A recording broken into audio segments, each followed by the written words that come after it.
안녕하세요. 신용 좋은 사람들의 신용상담사입니다.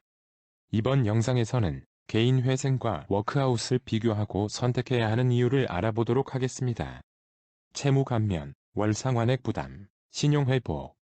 세 가지 비교 항목에서 각 제도의 유불리를 살펴보겠습니다. 우선 채무 감면에 대해 각 제도를 비교해 보겠습니다. 개인 회생은 월 소득에서 생계비를 차감한 가용소득을 36개월 변제하는 채무조정제도입니다. 그리고 36개월 변제하고 남은 잔존채무는 모두 감면이 됩니다. 때문에 총 채무가 많고 소득이 적을수록 채무 감면율이 높아지는 특성이 있습니다. 워크아웃은 연체 일수에 따라 신청할 수 있는 제도가 나뉩니다. 연체 90일 이상인 경우 개인 워크아웃, 연체 31일에서 89일인 경우 프리워크아웃, 연체 30일 이하거나 정상 상환 중인 경우 신속 채무 조정을 신청할 수 있습니다. 각 제도의 채무 감면을 살펴보면 개인 워크아웃은 이자 전액 감면, 원금의 경우 일부 감면이 가능합니다. 프리워크아웃은 원금, 이자 모두 상환해야 하지만 고금리가 3.25%에서 8% 사이로 하향 조정이 됩니다. 신속 채무 조정 역시 원금, 이자 모두 상환해야 하지만 고금리가 15%로 하향 조정이 됩니다. 결론적으로 프리워크아웃과 신속 채무 조정은 이자도 상환해야 하므로 채무 감면을 최우선 고려한다면 개인 워크아웃을 선택하셔야 합니다. 따라서 채무 감면을 가장 중요하게 고려한다면 개인 회생과 개인 워크아웃을 비교하고 선택하면 됩니다. 예시로 한 채무자의 상황을 살펴보고 개인 회생과 개인 워크아웃 채무 감면을 비교해 보겠습니다. 채무자의 부채는 총 7,500만원으로 원금 7,100만원, 이자가 400만원입니다. 재산은 채무자 명의의 임대주택 보증금 6천만원이 있습니다. 가족관계는 본인 혼자인 1인 가구입니다. 채무자의 소득은 월 250만원이며 구리시에 거주하고 있습니다. 바로 각 제도를 신청했을 때의 예상 결과를 살펴보겠습니다. 개인 회생 진단 결과입니다. 개인 회생은 소득에서 부양가족 산정을 통한 생계비 인정액을 차감한 금액을 36개월 변제하게 되는 채무조정입니다. 소득 250만원에서 1인 생계비 116만 6,887원을 차감한 약 133만원을 36개월 변제하여 총 4,799만원을 변제하게 되었고 채무 감면율은 36%입니다. 다음은 개인 워크아웃 진단 결과입니다. 개인 워크아웃은 이자는 전부 감면이 되고 원금도 일부 감면이 될 수 있습니다. 이번 채무자는 4개월 정도 연체된 상황으로 원금이 10% 감면되는 상황을 가정하였습니다. 연체가 길어질수록 원금 감면이 많이 될 수 있습니다. 변제 기간 72개월, 월 변제액 약 89만원으로 총 변제액은 6,390만원이고 채무 감면율은 15%로 결과가 나왔습니다. 채무 감면을 그래프로 비교해 보겠습니다. 개인 회생은 총 채무 7,500만원 중 4,799만원 변제하여 채무 감면율이 36%이며 개인 워크아웃은 6,390만원 변제하여 채무 감면율이 15%입니다. 개인 회생이 개인 워크아웃보다 채무 감면율이 높게 나왔습니다. 다른 변수가 없다면 일반적으로 개인 회생이 개인 워크아웃보다 채무 감면율 면에서는 유리한 경우가 많습니다. 그렇다면 채무 감면율만 보고 개인 회생을 선택해야 할까요? 다음으로 월 상환액 부담에 대해 각 제도를 비교해 보겠습니다.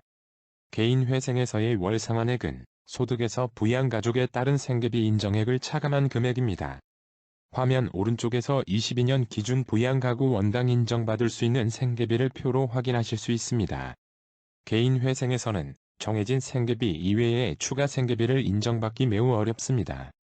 생계비를 많이 인정할수록 채무 감면이 많이 되기 때문에 이를 엄격하게 제한하고 있습니다. 반면에 워크아웃은 추가 생계비를 인정받기가 개인 회생에 비해 수월합니다. 그리고 생계비를 보장하고 안정적으로 워크아웃을 진행할 수 있도록 변제 기간을 늘려 월 상환액을 조정하게 됩니다. 개인 워크아웃은 최장 96개월까지 변제 기간 연장이 가능하며 프리워크아웃과 신속 채무 조정은 최장 120개월까지 변제 기간 연장이 가능합니다. 인정받을 수 있는 추가 생계비로는 주거하는 집의 월세, 워크아웃에 상환하고 있는 담보채무 원리금, 의료비, 자녀 교육비, 부모님 부양비 등 다양하게 인정받으실 수 있습니다. 다시 한번 개인회생 진단 결과를 살펴보겠습니다. 채무자가 임대주택 월세 및 관리비를 이유로 추가 생계비를 법원에 요청을 하였습니다. 그러나 이미 생계비에 주거비용이 포함되었다는 이유로 추가 생계비 요청이 반려되었습니다. 결국 소득 250만원에서 1인 생계비 116만 6,887원을 차감한 약 133만원을 36개월 변제하게 되었습니다. 채무자는 개인회생 월 변제액에 주거비용까지 합한 약 178만원이 고정지출이 되며 남은 소득 72만원으로 한 달간 생활을 해야 하는 상황에 처했습니다. 이에 이러한 개인회생을 36개월 유지하여 완료할 수 있을지 고민을 하게 되었습니다. 반면에 신용회복위원회에서는 채무자의 주거비용에 대한 추가 생계비 요청을 인정하였습니다. 따라서 1인 생계비를 116만원에서 161만원까지 용인을 해주었고 변제 기간을 72개월까지 연장하여 매월 약 89만원을 상환할 수 있도록 변제 계획이 수립되었습니다. 추가 생계비가 인정되어 개인회생에 비해 월 상환 부담이 많이 감소하였습니다. 변제 기간이 늘어났지만 안정적으로 진행할 수 있게 되어 개인 워크아웃을 성공적으로 완료할 수 있다고 채무자가 확신할 수 있었습니다. 월 상환액을 그래프로 비교해 보겠습니다. 개인회생은 매월 약 133만원을 36개월 변제하게 되었고 개인 워크아웃은 매월 약 89만원을 72개월 변제하게 되었습니다. 월 상환액이 개인회생보다 개인 워크아웃에서 낮아 부담이 확실히 적어졌습니다. 다른 변수가 없다면 일반적으로 개인 워크아웃이 개인회생보다 월 상환액 부담면에서는 유리한 경우가 많습니다. 개인회생과 워크아웃 모두 채무조정을 완료하지 못하고 중간에 폐지가 된다면 추심이 재개되고 심하면 강제집행이 되는 등 채무자에게 많은 불이익이 있을 수 있습니다. 따라서 채무감면율뿐만 아니라 월 상환액 부담도 고려하여 채무조정 제도를 선택하여야 합니다. 마지막으로 신용회복에 대해 각 제도를 비교해 보겠습니다. 개인회생은 완료될 때까지 공공정보가 등록되어 3년간 신용평점이 최하로 고정됩니다. 따라서 3년간 신용카드 사용 및 신용대출이 매우 어렵습니다. 그만큼 신용을 회복하는 데 시간이 오래 걸리게 됩니다. 워크아웃은 개인 워크아웃의 경우 2년간 공공정보가 등록된 후 완료가 되지 않더라도 해제가 됩니다.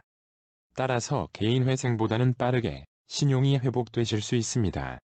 그러나 프리워크아웃과 신속 채무조정은 공공정보 등록이 되지 않고 연체로 인해 신용평점만 하락됩니다. 신청 당시에는 연체로 인해 신용카드와 신용거래가 정지되지만 신용평점이 상승한다면 신용카드 및 신용거래가 가능해집니다.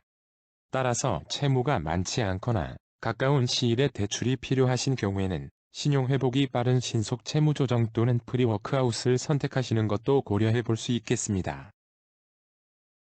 채무감면, 월상환액 부담, 신용회복, 세 가지 비교 항목에서 각 제도의 유불리를 살펴보았습니다. 상담을 진행해보면 채무감면은 개인회생이 개인 워크아웃보다 유리한 경우가 많고 월상환액 부담은 반대로 개인 워크아웃이 유리한 경우가 많습니다. 그러나 채무자의 상황은 천차만별이기 때문에 어떤 분들은 개인회생이 채무감면과 월상환액 부담에서도 개인 워크아웃보다 유리할 수도 있고 그 반대의 경우도 있을 수 있습니다. 따라서 신용 좋은 사람들 홈페이지에서 제공하는 채무조정 진단 프로그램을 통해 두 제도를 비교하시고 선택하시는 것을 추천드립니다. 진단 후 상담이 필요하다고 생각되는 분들은 신용상담사에게 분석 및 상담을 신청하실 수 있습니다. 홈페이지는 영상 및 정보란에서 확인하실 수 있습니다. 감사합니다.